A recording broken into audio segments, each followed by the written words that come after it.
suis heureux et épanoui dans mon travail. Donc les horaires de travail sont le cadet de mes soucis. Les 35 heures m'allaient très bien. Ok, j'ai apprécié énormément de ne pas travailler le vendredi après-midi. Mon idéal, c'est ce que j'ai là, c'est-à-dire que je peux améliorer mon temps de travail comme je veux, c'est moi qui fais mes horaires et du coup je suis libre de les... Ça pour moi c'est le top. Avoir la flexibilité dans mes horaires, avoir le choix d'avoir mon temps libre. En gros, moi j'ai des plages horaires que je dois respecter et après c'est moi qui m'organise sur mon emploi du temps un peu comme je veux. Pas avoir à pointer, des choses comme ça, avoir une liberté dans la répartition du temps de travail, d'accord. Moi je pense que si je module un peu ce que je fais maintenant, je dirais 4 jours de travail et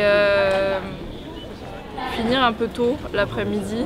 Personnellement, bossant dans la restauration, j'ai des horaires en coupure et ça c'est un truc qui me dérange un peu, c'est de ne pas pouvoir décrocher. Pouvoir avoir peut-être, si possible, ça ce serait le rêve, pas trop réalisable, mais pouvoir aménager en fonction de la période de sa vie, forcément.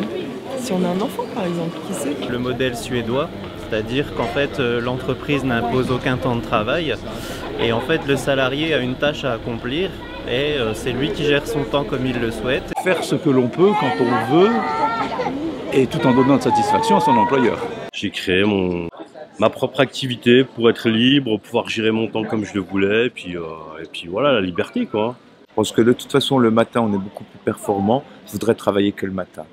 Faire une moitié de temps sur la semaine en bureau et l'autre moitié de temps en télétravail pour pouvoir vraiment s'organiser et avoir un peu de temps pour soi aussi.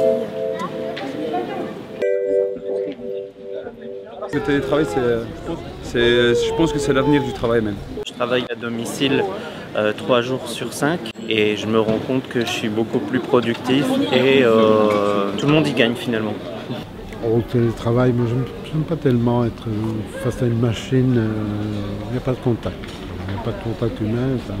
Moi j'orienterais plus l'état d'esprit vers des open space où il y a plusieurs personnes qui puissent travailler et où les compétences peuvent se mélanger. Un lieu où on peut travailler avec des gens qui font des choses différentes, mais par contre pas un coworking où les gens bougent tout le temps parce qu'on n'a pas trop sinon le temps de se rencontrer. Des espaces de repos, de détente.